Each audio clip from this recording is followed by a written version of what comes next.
Welcome back, everyone, to the second live stream for Zombicide Dead Men Tales.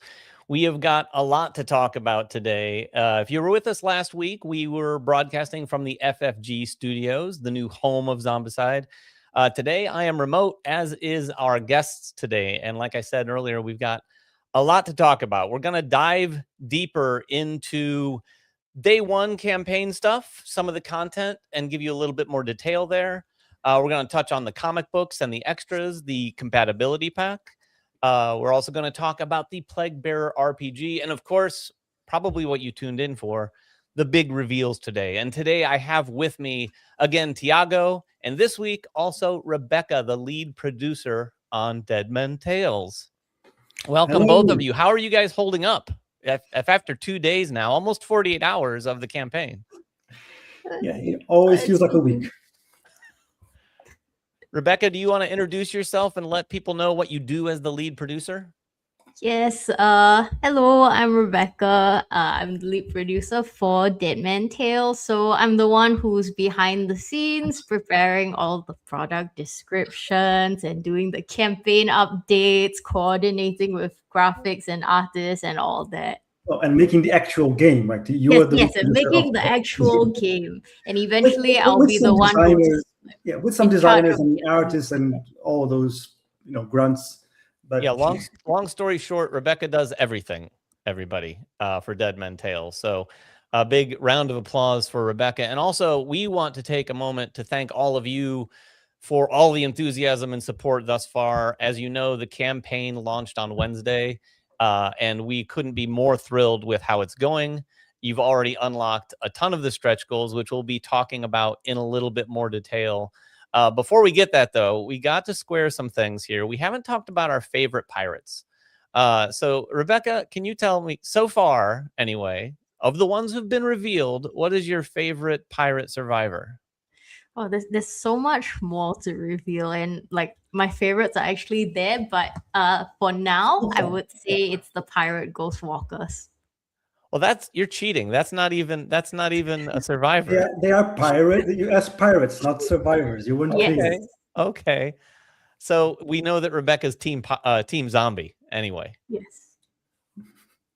Yeah, the ghost walkers are really cool. That's just one of the unlocks that we've had. And all of the survivors that we've unlocked and all the different things are just amazing. And we have so much more. I can tell you firsthand, some of the stuff that we've got between now and the end of the campaign is going to be pretty mind-blowing. The ghost walkers, I think, are those the first clear figures we do for Zombicide? Because I don't. Oh, is it? I think it might be, because it was like a whole discussion before we actually made them happen. So yeah. Well, Tiago, I don't want to leave you out. Who's your favorite pirate survivor? Hopefully it's also not a zombie. Okay, well, now you specified survivor, so I'm gonna go with it. But I think actually my favorite guy thing in the campaign so far, I think it was recently released, the Aurus, the dwarf, just lugging around a cannon with a monkey on his back. An amazing miniature, amazing concept. And of course, we kind of messed up. He had the wrong card. He had a fully melee card when we first announced. We had to go back and fix it with the right card. All the fun stuff we get to experience. These are the things that we have to work on behind the scenes. But his actual first power is 2 damage, right? Yeah, he's lugging around a cannon. He can punch a hole in any brute when he fires away. So, and then if he can get like a +1 damage somehow, he can be wasting abominations left and right with his cannon. So I really like him. So, and just before we move on, I'd just like to raise a tankard of Grom to everybody, all the backers, everybody supporting us. It's been great getting back into this game. It's been great getting to meet new backers and seeing some of the veterans that have been with us for nigh a decade, I'd say. Sharky, you've been awesome. Everybody else, streams, all the old crews hang around and getting to know new friends. So yeah, I have to say, honestly, I haven't been involved with Zombicide very long, but just getting involved with this one in particular, being on some of the live streams. If you haven't seen them, we had a playthrough at the Dice Tower, and just seeing a lot of you, the community out there, getting as enthusiastic as you are. I listened to a podcast the other day from some fans dedicated to this campaign, which is just amazing for us to see. And since no one asked me, I'll share my pirate character. So far, and I know we've revealed a lot, but I'm going old school with the base box. I'm going with Condolini because this guy's just like run and gun, like no end. Like I have him right here. reload, and then all the rest of it, literally every other action here increases ranged combat, all that sort of stuff. It is just a fun way to play the game for sure. So let's move on to, I guess, slightly more serious topic as it relates to some of the things we want to talk about, and that is the compatibility kit. This is something people had been asking for quite a bit, to put it mildly. Tiago, Rebecca, can you expand a little bit more on what our solution is, why we came up with the solution, and because I know it looks forward, but it also looks backward as much as possible. Yeah, it's a tricky thing. Like Zombicide has been going on for a long time, and this is very much like a fresh start for Zombicide. We're under FFG. It's a whole new world for us that's opening up. So there were things we wanted to allow the game to evolve, allow the game to improve, allow the game to be as modern as it can be. So these things happen, and also because Deadman Tales is like very much, it has a bunch of things that are very particular to it. So it is within the fantasy Zombicide game, but it has some particularities that it has to have. So like the deck, the pirate deck and the governor deck, like some things that work specifically for it, but that also we want to kind of embrace the whole fantasy Zombicide thing. So we had lots of discussions of, okay, how do we do this game the way it has to be? How do we take this step forward, but also, honor and help and help people get on board and still be able to use all the big collection they have from the past and bring things over. And it's not if anybody thinks this is an easy bridge to cross, it's not. It's been a lot of discussions on how to find the right price point, what we can do. Because initially, just print everything again. But first of all, this would be very expensive, and we couldn't even do that because we don't own everything that was done for Zombicide. So there will be huge gaps in the collection. So the best solution we found was give it the support that people need to bring the stuff that they already own within all the new stuff. So Rebecca, you want to take it on from there? So we introduced the Fantasy Compatibility Pack with the hybrid dashboards, which let you use the old Survivor ID cards, but it has the new Danger Bar system, because that's something that we felt that everyone should try and experience, and it's a way to do the compatibility thing. You can use these dashboards with your old survivors in Deadman Tales. So also in that pack, we have some skill cards which help you update some of the skills which are no longer used in Deadman Tales. You can use one of those cards to just replace a skill that isn't present in the game. And actually, one thing I realized with those skills, because also when you're bringing, playing with some of the Deadman Tales survivors in an old, a classic fantasy setting, sometimes those skills, like a rope skill, wouldn't really apply. And you can use these cards also to substitute those new skills for old skills, basically. Like that, so your survivors can always do something, whether they were tailored more for a pirate game, or you're bringing them to the more classic fantasy setting. Go. I was just going to say, overall, it sounds like a really good solution. I can tell you again, for those of you from the outside looking in, I'm right there with you. In fact, when I first heard about this, as it was being discussed in the comments, I thought, well, who does that? A lot of people do that. And boy, have I learned there are a lot of fans out there who definitely want to be able to mix and match. It seems like it's a very big part of sort of that core fan base for Zombicide. So I think this is a good solution for that. And like we said, it's a challenging thing to do. We're trying to do it so that we can be future thinking and know where we're going with Zombicide, but at the same time, give you as much compatibility as possible with the old products. Yeah, and then we have the art sleeves, and we included in the compatibility pack, we included the sleeves for the spawn deck. And the reason it's within that compatibility pack is because you only really need one of those packs, because your spawn deck is a set number of cards, and we're trying to design it so it doesn't balloon out with hundreds of extra cards, because then that just breaks the mechanics, breaks all the averages and everything. So the idea is you have those sleeves. There are more sleeves than you really need, so you have some extras for safety and whatnot. But you can basically customize your deck. Like if you want to use old spawn cards, combine with the new cards, use the new Abomination and Necromancer system, just put everything in those sleeves and you're golden. And then we have the sleeves bundle, which is for all the things that you want to bring together, or Abominations, your Necromancers, and your equipment, and your epic equipment. So the equipment, regardless, you would need something like this, because Deadman Tales has a different kind of equipment system with the pirate zones and the governor zones. So it's more tailored to that specific pirate experience. But if you want to bring those equipment into any other fantasy setting, you just sleeve everything with this generic equipment back, and you're good. Then we have like the old Vault equipment, which doesn't make sense. Like we haven't used Vault in many games, so it just becomes an epic equipment. You can just sleeve everything together and you have your deck.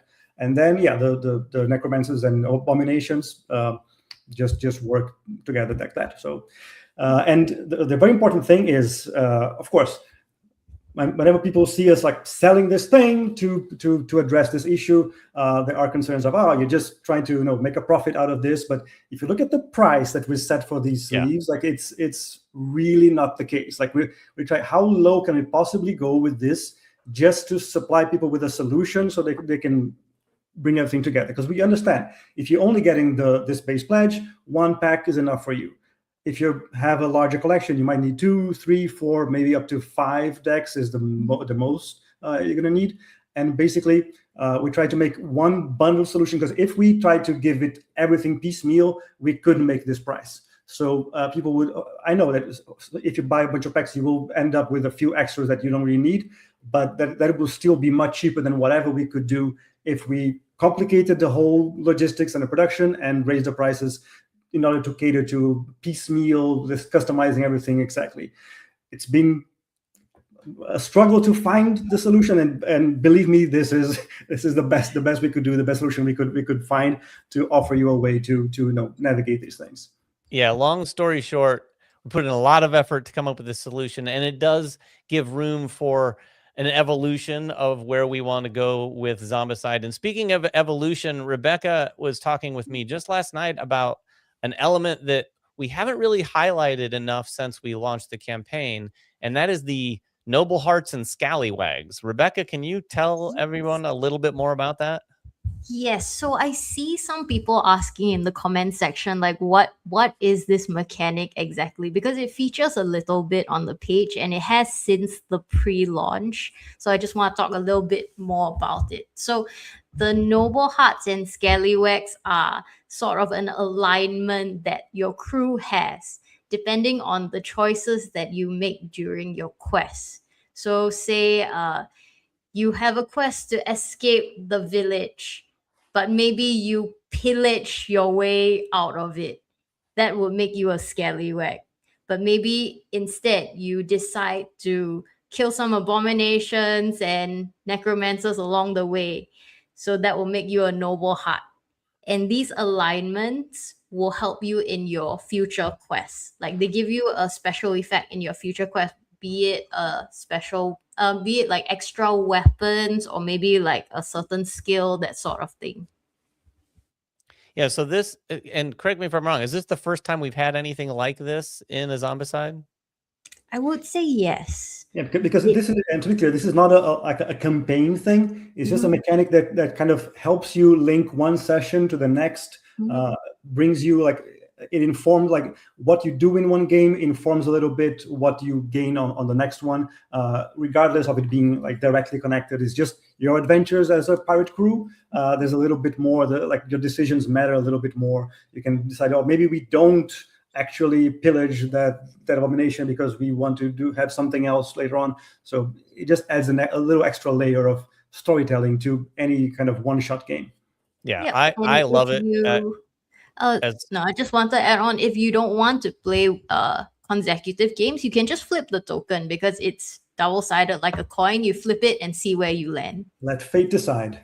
Let fate decide. And you know all about fate with your Magic 8-Ball, don't you? Yeah, I don't like flipping. I like more options than just black and white, yes or no. But to each their own. If someday we could actually have a Magic 8-Ball in game, that would be amazing.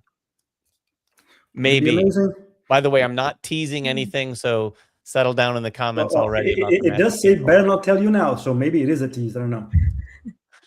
Another thing we wanted to talk about too are a few of the things that are on offer. One is the comic books. So we've got 2 sets of comic books along with extras. And the first ones were the Black Plague comics, which had already been available, but we're making them available again with these extras.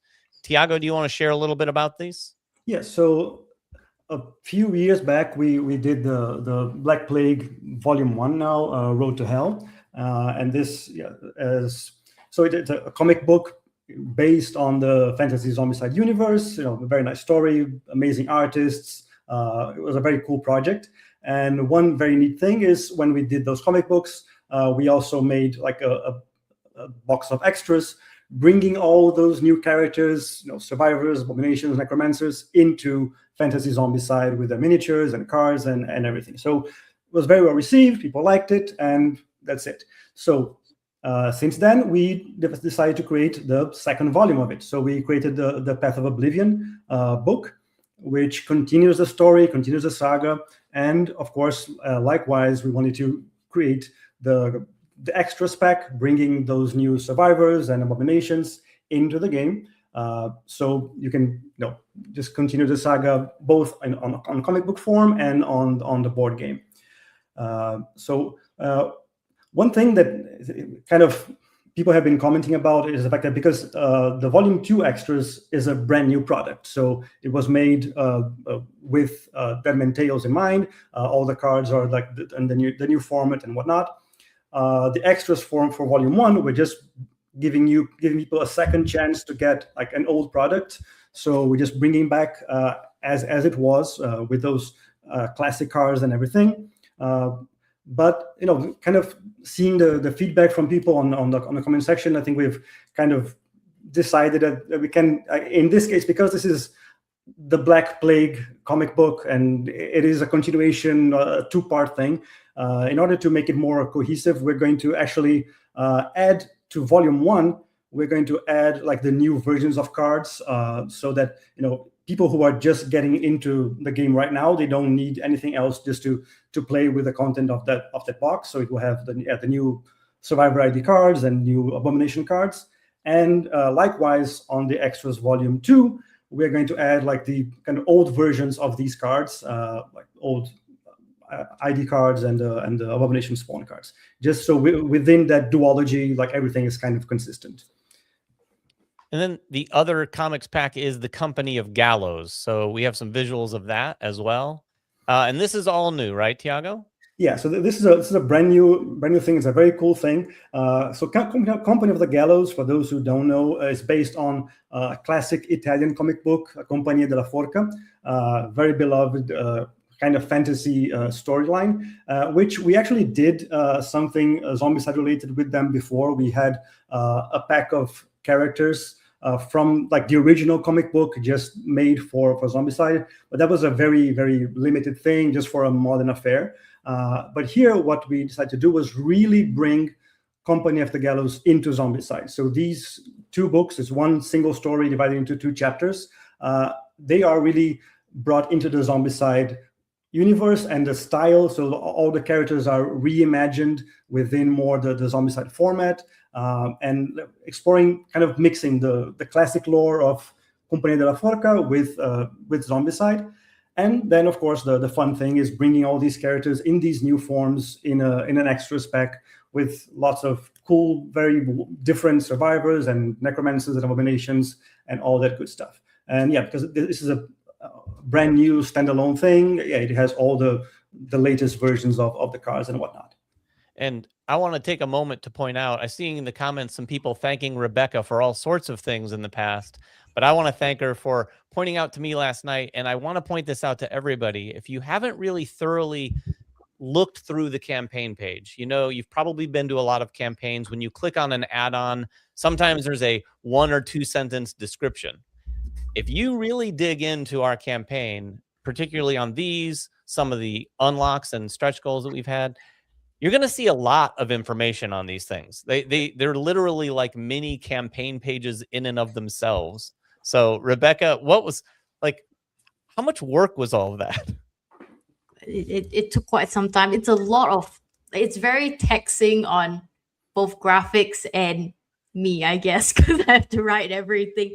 But I think it's worth it. So I do encourage everyone to dive into each of these add-on descriptions and click on individual products to explore more of the page. Yeah, I promise this is not a ploy to get you to engage with the campaign page. You really should look at these things because you're going to get all the information you could possibly want on the Company of Gallows and the other comic and all of the different stretch goals we've unlocked. We've got the miniatures, the artwork, a lot of descriptive text, and the painted minis in a lot of cases too, which look amazing. So the next thing that we want to talk about is the Plague Bearer RPG. Now, I know both of you know, Rebecca and Tiago, about this, but Tiago, who is our special guest today to talk about the Plague Bearer RPG? We have Francesco Nepitello, the designer for the Plague Bearer RPG, who is joining us from Italy, which is where I am, so not that special, but here he is. Hello, Tiago and everyone. Welcome, Francesco. That is why I asked Tiago to introduce you, because I knew that he would not butcher your name because you are both from Italy. But welcome to the live stream. Buongiorno, Francesco. If I tried to do that, it wouldn't go well. It wouldn't go well. Francesco, welcome to the live stream. And we want to sort of dig into the Plague Bearer RPG. I have to admit, even more than Zombicide, this is somewhat foreign to me. I have even little experience in the world of RPGs, but a little bit. So we wanted to talk with you today a little bit about what makes the Plague Bearer RPG unique in your mind as the designer, and what really connects it to the Zombicide world in your mind. Well, I think that what makes special Plague Bearer as a role-playing game is exactly the fact that it's based on the fantasy Zombicide IP that can be defined as a fantasy survival horror role-playing game.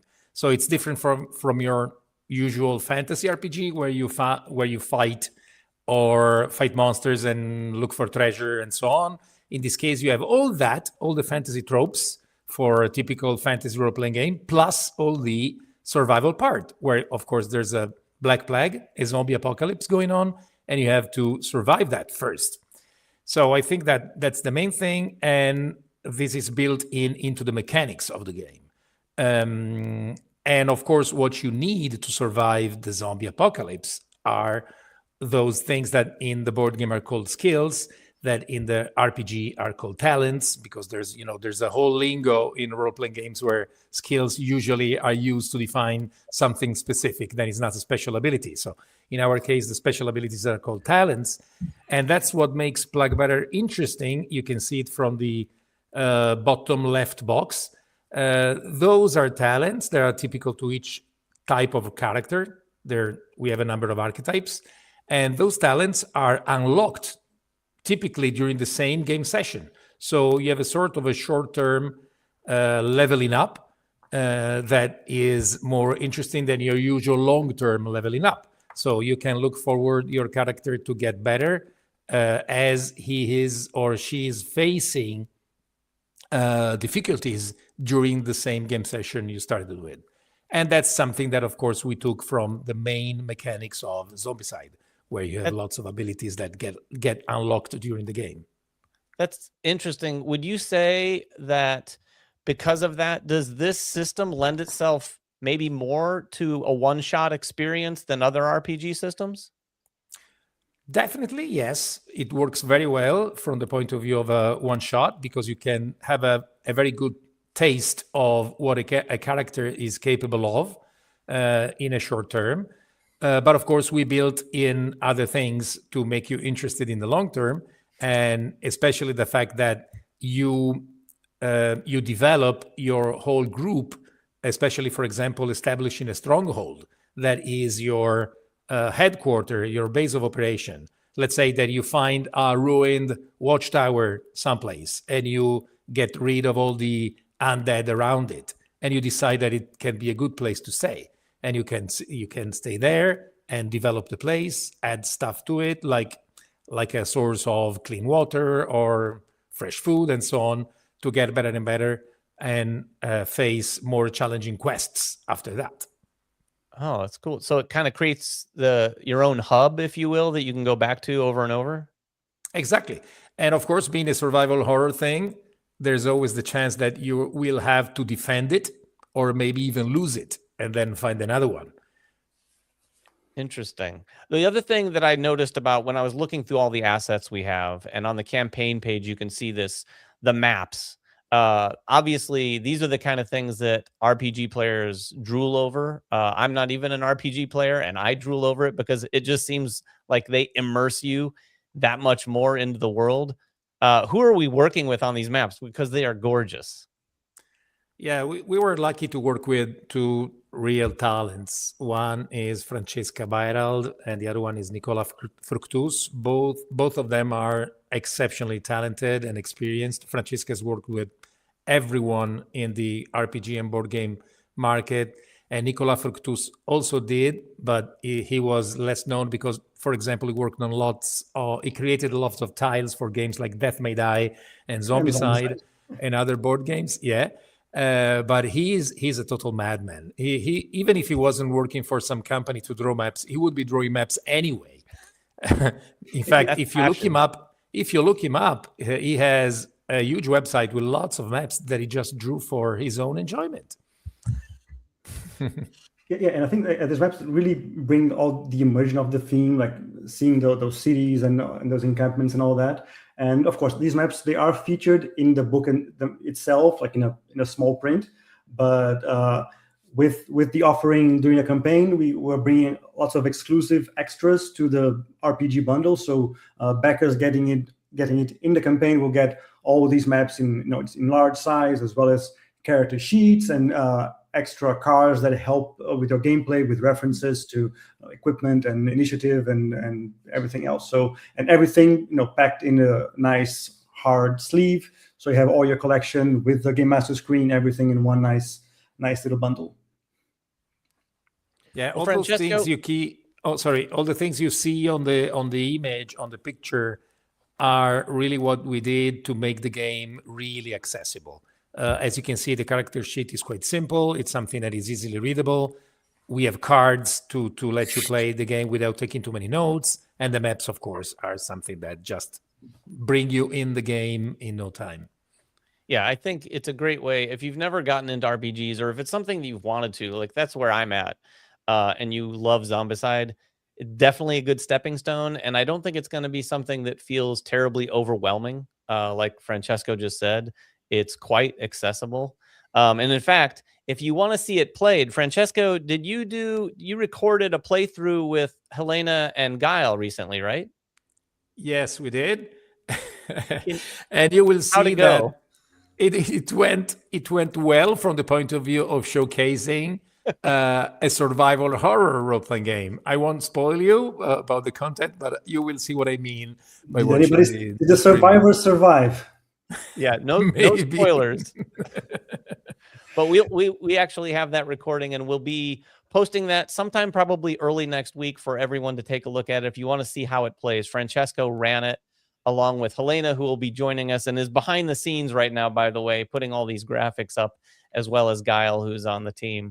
And also one note on RPG for those who are not familiar with RPG and wary of trying it out. We also have a digital only option for a play. So if you only want to get the PDF version of it, you can do that as well.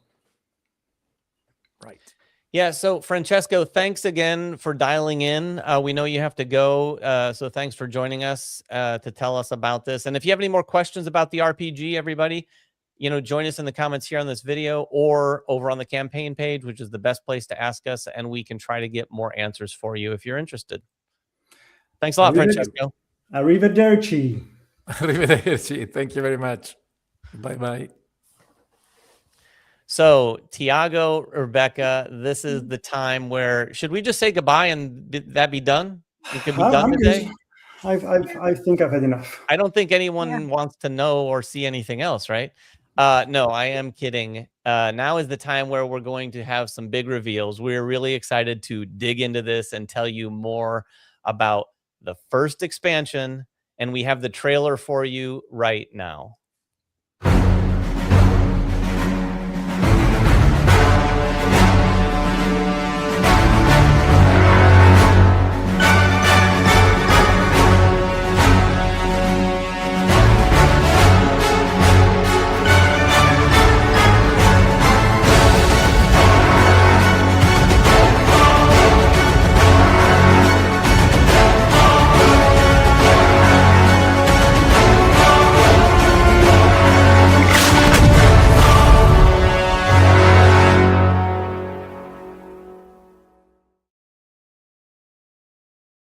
Yes, Huzzah! it is Shipwreck Bay. Everyone raise a cup of Grom to that. Yeah, Shipwreck Bay is the expansion. This is a big expansion with a lot of content, including a campaign. But one of the things that we got to tell you right now, and if you've seen the Dice Tower live play, and I can tell you because I've played the demo session about 5 times, the game is already pretty difficult. With Shipwreck Bay, it ramps up the difficulty quite a bit. For all of you out there who are like, oh, we really crave that challenge, you may regret wishing for that with Shipwreck Bay, because some of the mechanics, when I was told about them after playing the demo, I was like, wait, what? It is really, really crazy. So can you guys talk a little bit about the difficulty and specific to Shipwreck Bay, but just our philosophy with how we ramp up the difficulty with more and more content for games like this? Yeah, there's a reason why those ships are wrecked in this expansion, because the seas are very treacherous. So I think one very important factor of Deadman Tales in general, and Shipwreck Bay in particular, is there's a lot of water everywhere and not a drop to drink. So this can make the game very, very difficult. Like, movement is tricky. You can get cornered. You need to really plan ahead, coordinate, look for those ropes, and really manage your movement very, very carefully. But Shipwreck Bay, as we're going to explore later on, it makes, like, as you saw in the trailer, the maelstroms and these tentacled scum zombies, they really make every step very, very tricky, very, very treacherous. If you don't plan properly, you could lose in a blink of an eye. Yeah. And first things first, before we dive more into the scum walkers and how they make things difficult, we do need to tell you this is got the campaign content as well. So this is what brings the experience of a campaign to Deadman Tales. As you can see here, we've got the campaign sheet. But Rebecca, can you tell us and expand a little bit more about how this campaign rolls out? So actually, Shipwreck Bay takes place after the events of the core box. So it's a continuation of the story. You have a campaign sheet where you can record down the campaign achievements that you get throughout your playthrough. And you also gain campaign experience over time. And you can keep some equipment from quest to quest. So it really has that experience of like going through an adventure with your crew. There are also things like, go ahead. No, I think you're about to say it. It has a much more narrative element to it, obviously. And I think, Helena, there are some cards too that kind of demonstrate this. This is something some of you are probably familiar with, but these will really immerse you into the scenario, probably a little bit more than what you'd experience in the core box. What are we looking at here, Rebecca? So these are the objective cards. You might have seen them before in other campaign expansions like Eternal Empire or Rio de Janeiro. These are placed on the board during a quest. And while you're playing, you can spend an action to flip them over. And there's a little narrative thing on the back, which you can read. And there might be an option or certain things that you need to do that will influence the rest of your quest. Yeah, and in the campaign... Go ahead, Tiago. I love all the campaign aspects of it, especially the objective cards and how they kind of meld within the board and really make the board come alive with all these events and make exploration very, very interesting in terms of you never know what you're going to find and one thing leading to another. But also for those who are not big fans of having to play a whole campaign with everything linked, you can play these one shot and you can use the elements from this box just as a regular expansion for Zombicide, bringing this new equipment and new zombies and survivors and tiles into your own custom games or existing quests and whatnot. Yeah, and speaking of that flavor that these cards bring to the board, the next thing we want to talk about are the wreck zones. If you're going to have a expansion called Shipwreck Bay, there's of course got to be shipwrecks. And these are two of the tiles in the expansion. And again, every time I see a new tile for this, I just gush because it is some of the most colorful artwork and so very detailed. But one thing that you'll note here is that there's a unique zone in these tiles, and that is one that has a little water on the ship. What are those, Rebecca? Yes, so those are wreck zones. They are those so they are considered as sea zones, and in the core box you actually can't stand on sea zones, but you can stand on these because they are the debris from old ships. They're barely sea zones. Barely sea zones. The danger here is that sea zones because they're dangerous lurking in the water, and you never know what might suddenly pop out to get you. Yeah, they're very unstable. Rebecca is trying to carefully navigate the waters, so to speak, because we are going to be talking about what makes this more dangerous. And it has very much to do quite a bit with the way some of these sea zones work, because while it might be nice as a survivor to step into those at times, you might need to, there are other times where it's not so nice. But before we get to that, it's just part of the whole treachery we were talking about, how the sea being part of the tiles makes everything much more dangerous and unstable. And just before we take any, I need to sing my praises as well for the tiles, because it's one of the aspects I love the most about this game. Henning Ludvigsen, I think he's done amazing work, and this might be his best. Just how the colors pop, the solutions how to make sea zones, separate the zones without making it feel artificial. It's amazing. Like he really aced this. Go on. Yeah. And I want to take a moment to talk about that too, because I've seen some comments both on the campaign page and elsewhere where people are asking, what kind of zone is this? Even in the demos that have been played on live streams. And while some of them can be a little less rigid than what you might expect, it is for the sake of them looking really good. But I think we've struck a really good balance to where you can look at something and go, okay, even though this building extends a little into this zone, it's still a water zone.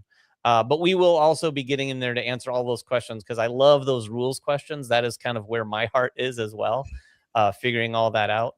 But yeah, the tiles look amazing. And another thing on the campaign, more on the campaign front, are the loot deck and the loot points.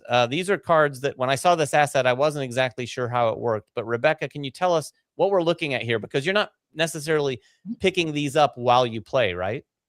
No, so you have a deck of equipment cards that are actually the loot deck. So these are special equipment that you can get by trading your treasure with. So during a quest, you collect your treasure. At the end, you count how much you've got, and then you trade those points for cards in the loot deck.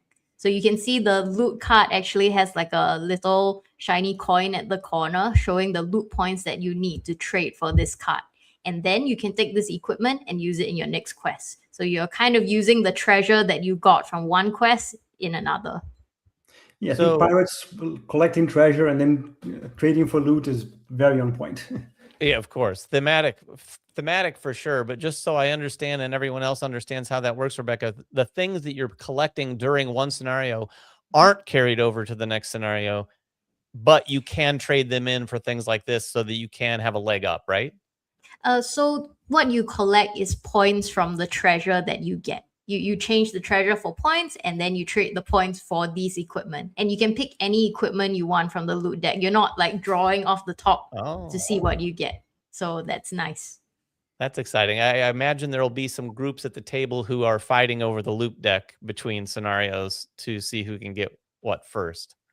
The next thing we wanted to talk about, this is a completely new thing as well. And I think this is really cool. I think this box brings a lot of flavor to the scenarios across the board, but the flag system in particular is really interesting because, well, I'll let Rebecca talk about it a little bit more, but it kind of brings a situation to the scenario that you can benefit from, but there's a little bit more to doing it. You're not just simply flipping over one of these cards at the beginning of the scenario.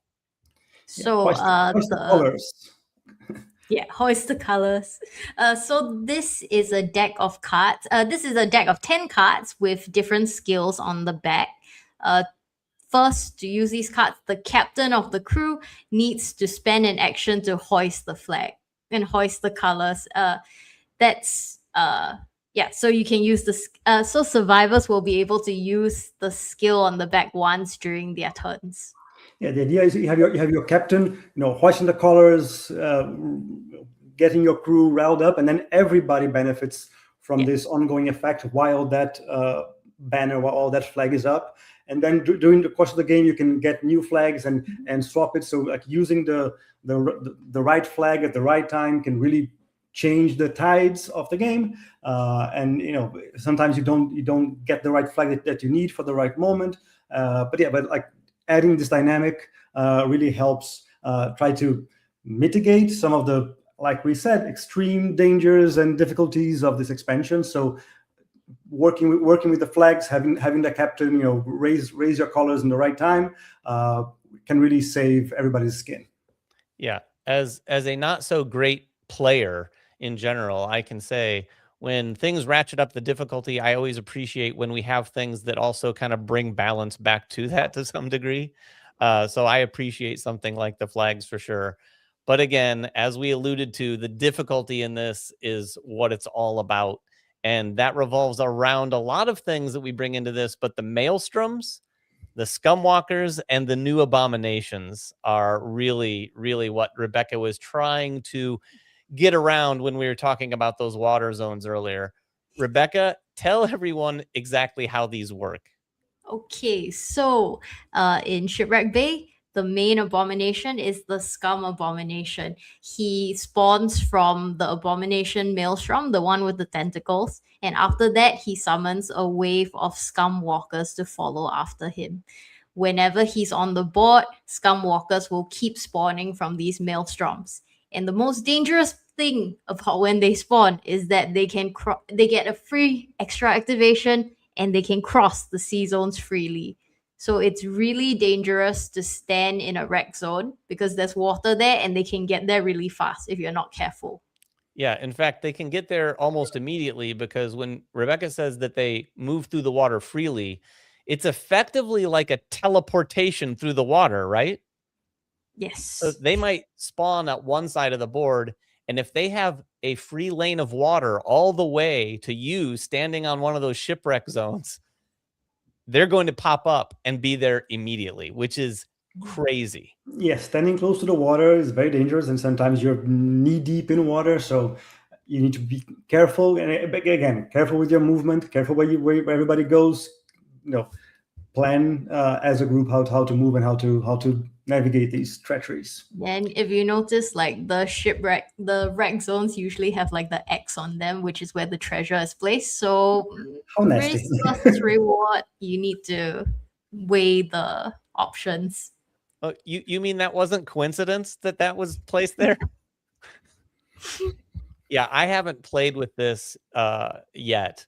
But when some of the development team were telling me how this worked after we'd had so much difficulty even getting through the demo scenario that we had, I knew that the difficulty ramp up was going to be real with this one. Yeah, and speaking of that, I'm not sure we have a slide to that because just going over all the expansions. So this is an expansion that will come out on retail eventually. First to backers here, of course. But we do have an extra bonus for people getting the expansion during the campaign. So if you get Shipwreck Bay in this crowdfunding campaign, you will also get a set of exclusive scum brutes. Scum brutes. Scum brutes, which is a variation of those scum walkers, but as you can imagine, tougher and nastier. So you have that extra flavor and extra difficulty and variety to navigate through if you get the campaign, this expansion here. And Rebecca, can you let everyone know what, in terms of the numbers, what are we looking at in terms of the amount of scum walkers that are in the box and etc.? So there are, okay, actually, I'm not too sure how I put her on the spot. 10 scum walkers. Yeah. Okay. I'm fairly sure. Yeah. 10. Yeah, 10 scum walkers, and then you also get 5 scum brutes, and you have the scum abomination, and your very cute 6 survivors. Can we look into those as well? Yes, we have 6 new survivors that you saw probably represented a little bit in the trailer, but I don't know anything personally about these survivors. But as you can look at them, some of these are going to be fan favorites. Who is the one with the wearing the shark as a hat?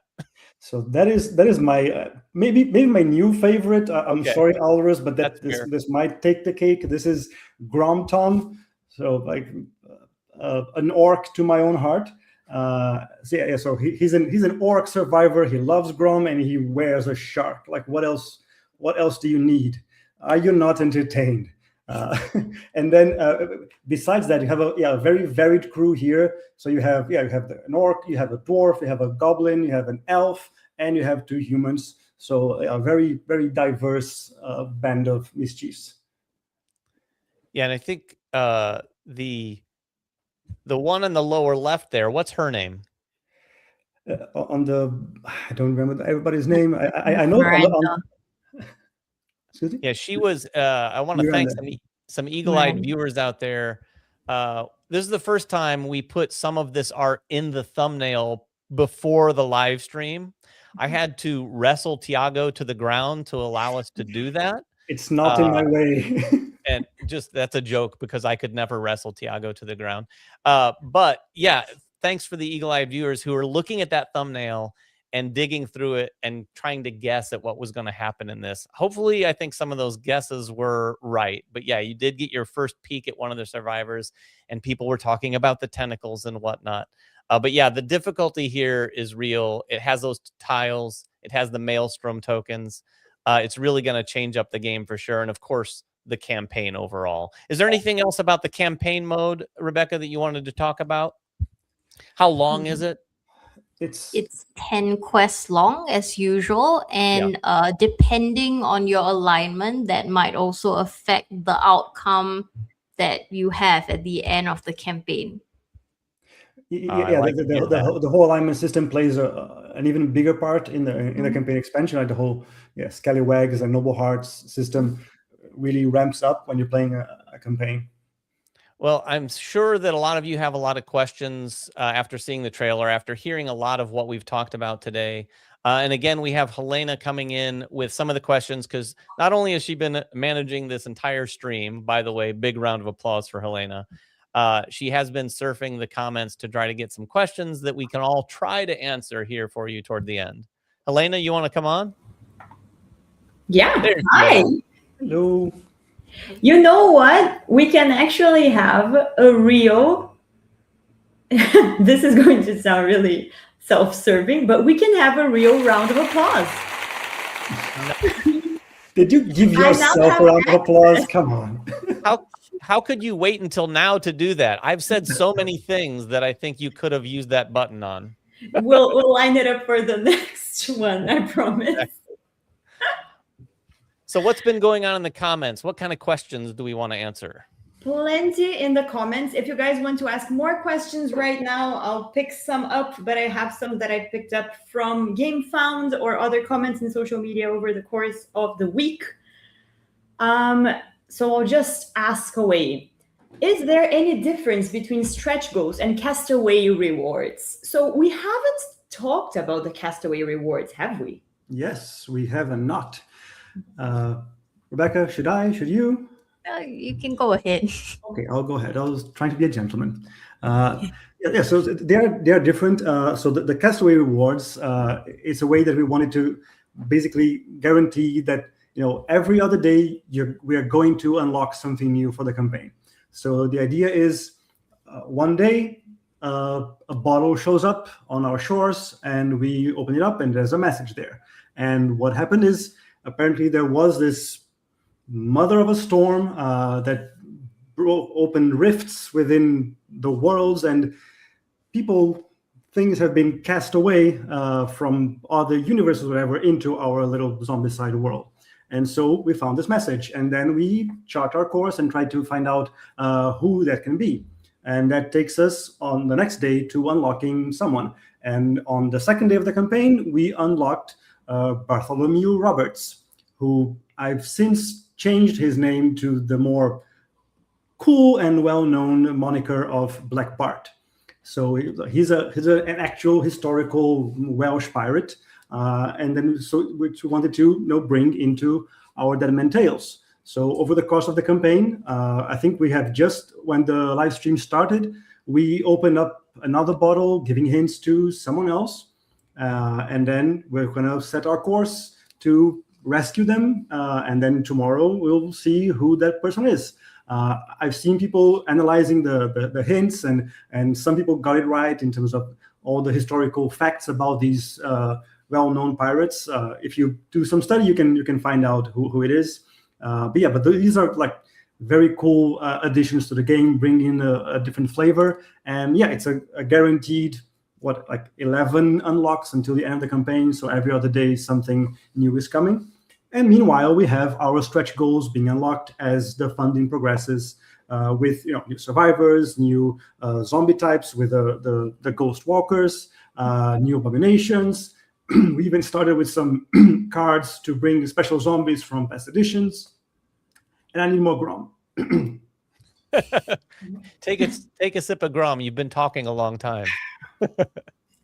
Speaking of Grom, my next question is about that. Is using Grom dice optional, or does a survivor have to roll them if they have any Grom tokens in their dashboard? Okay. So you must roll the Grom dice when you have been drinking Grom. It's not an option for you unless you are an elf. Then you can choose how many dice you roll. Yeah, they really control their drinking. Elves definitely drink responsibly, but yes, that is a question that almost everyone I've played the game with has asked me at one point or another. They go drinking the Grom, and then when they realize the potential downside, they go, "Wait a minute, can I roll fewer?" And unfortunately, the answer is no. Yeah, or unless you're a dwarf, and then you just take it. By the way, speaking of Grom, I didn't know this. I'm sure a lot of you fans out there knew this, but I brought it up to Rebecca last night. There was actually a character in Black Plague named Grom. So it begs the question, what happened to Grom? It's not made of... Are we drinking Grom? Oh, wow. This took a dark turn. I mean, it's people! Grom is people! No, that's not it. Oh, my. No, we can assure you Grom is safe and sound. And we're just drinking this fantasy elixir. But I had a friend of mine share that with me, and I thought it was hilarious. True. I have a question from the comments here. I think this one's for Rebecca. What happens if you lose a scenario in the campaign? Do you have to replay it, or can you just move on? I will, before you answer it, normally when you lose a Zombicide scenario, it's because you died. So I'm guessing Yes. There are the usual KO rules for campaigns. So you get knocked out.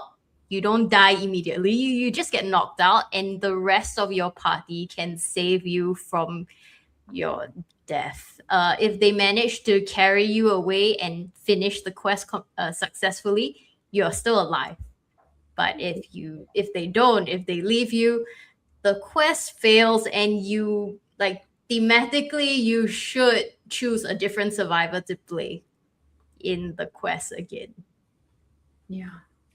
Either way, your pride will be damaged. That's the important part.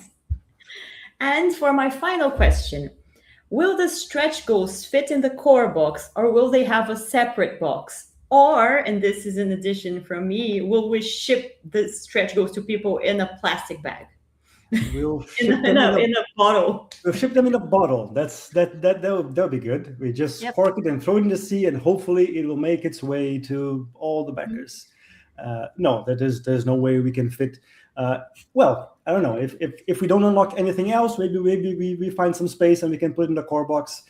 If things go as planned, there's no way we're going to fit everything that we are yet to unlock into that poor little big core box. Okay. And finally, I said it was the last question, but this one's a good one too. When can we add the expansion to our pledge? Yeah, so the expansion should come into the system as soon as the live stream is done. If Guile does his job properly, he's working behind the scenes while we're here live. So I'm putting this all on Guile. If it's not live when this is over, it's his fault. Guile, do your He's not thing. even here to defend himself. That's why I act this way. It's easy. Yeah, you should be able to go to the campaign immediately after this live stream and see all of what we're talking about. And I'll remind you again, when you're there, click on all the things to see all of the information in detail, because Rebecca put in, and our artists and designers put in a lot of work to put all that information in the campaign page. And it will generally answer a lot of questions you might have, or at least give you a little bit more information on what you're looking at. Yeah, so there will be an update, and also you can go to the add-on section and it will be there. Right, Kyle? Okay. And that's what I had for today. I think I'll leave you now to say goodbye to our viewers. Thanks, So Elena. drink up Everyone your say heart, your thanks to hope. Elena. All right. And thank you for tuning in to the second live stream. And again, a big, hearty thanks to all the support and enthusiasm we've seen over on the campaign page. Let's keep it going. Let's get those unlocks and those stretch goals really so that everyone can see everything that we have in store. And we will have a lot in store. I don't want to spoil it. And if I did, Tiago would have me, Walk the marched plank. off the face of the planet. But we have a lot of things that are going to be happening on the campaign between now and the end. And I would even say quite a few things between now and next Friday. And speaking of next Friday, that will be when we have our next live stream. And we'll probably recap everything that happened next week and probably have some more reveals. It will likely be me and Tiago and Rebecca again. And we might even have another special guest or two next week. We'll see. It all depends on schedules. Until then, make sure to watch out for the Scumwalkers, because I can tell you they are very dangerous. And thanks for tuning in. Cheers.